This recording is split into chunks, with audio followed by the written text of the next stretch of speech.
বসন্ত জাগ্রত দ্বারে আজ রঙের উৎসব। আবিরের রঙে বসন্তকে বরণ করে নেওয়ার পালা। সবার রঙে রং মেশানোর দিন, নাচে গানে রঙিন আনন্দে রাঙিয়ে দেওয়ার দিন। দিনভর নানা জায়গায় সাংস্কৃতিক অনুষ্ঠানের আয়োজন করা হয়েছে। শহরের বিভিন্ন প্রান্তের ছবি সরাসরি আপনাদের সামনে তুলে ধরবো। আমাদের তিনজন প্রতিনিধি রয়েছেন আমাদের সঙ্গে। পূর্ব পুটিয়ারের কুদঘাট বাস স্ট্যান্ড থেকে রয়েছেন শিবাশিস মৌলিক। আমি শুরুতেই চলে যাব শিবাশিসের কাছে। শিবাশিস, কি ছবি দেখতে পাচ্ছ এই মুহূর্তে? দেখো, আমরা জানি আজকে রঙের উৎসব এবং রঙের উৎসবে আজকে কুদঘাট বাস স্ট্যান্ডে যে ছবি আমরা দেখছি, এখানে কিন্তু বসন্ত উৎসব আয়োজন করা হয়েছে। পূর্ব পুটিয়ারির প্রগতি সংঘ থেকে এই কুদঘাট বাস স্ট্যান্ড পর্যন্ত তারা একটা শোভাযাত্রা করে এসেছেন, বর্ণাঢ্য শোভাযাত্রা।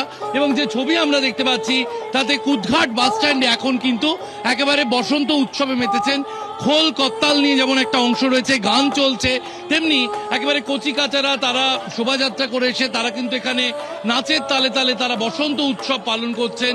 এবং কয়েকশো নৃত্যশিল্পী এখানে অংশ নিয়েছেন বসন্ত উৎসবে।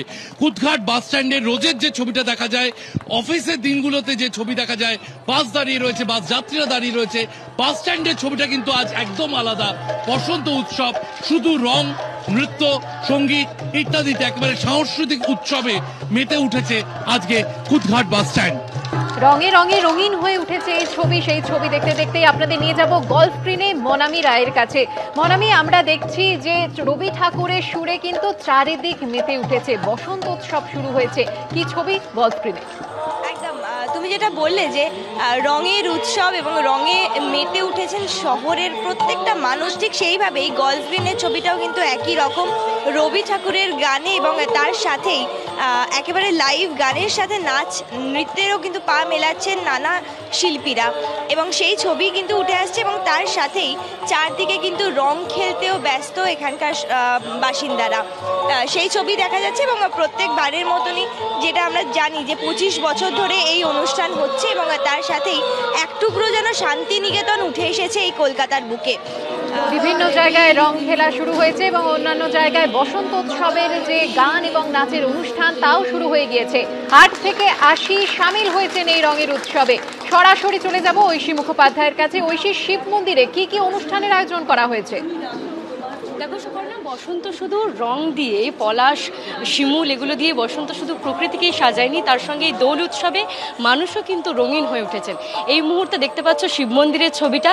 সাংস্কৃতিক অনুষ্ঠানের মধ্য দিয়ে তারা যে রঙের উৎসব উদযাপন করছেন সেই ছবিটাই তোমায় দেখাচ্ছি। শুধুমাত্র শিমুল পলাশ নয়, এখানে একদম সাংস্কৃতিক অনুষ্ঠানে রবীন্দ্রসঙ্গীত, লোকসঙ্গীতের মধ্য দিয়ে লোকনৃত্য করে প্রত্যেকেই কিন্তু আজকে এই যে রঙের উৎসব, সেই রঙের উৎসবকে উদযাপন করছেন।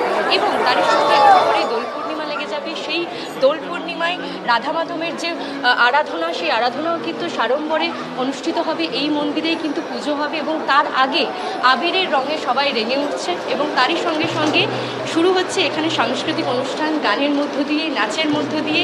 পূজার্চনার আগে যে একটা সাংস্কৃতিকের অনুষ্ঠানের মধ্য দিয়ে যে কীভাবে দোল উৎসব উদযাপন করা যায় তা কিন্তু শিব মন্দির দেখাচ্ছে। এবং তারই সঙ্গে গান, নাচ এগুলোর মধ্য দিয়ে সংস্কৃতির সাথে সাথে ফুটিয়ে তুলছে তারা তাদের পূজা অর্চনা, ভক্তি। এবং তারপরে আজকের যে শোনাবো কি গান।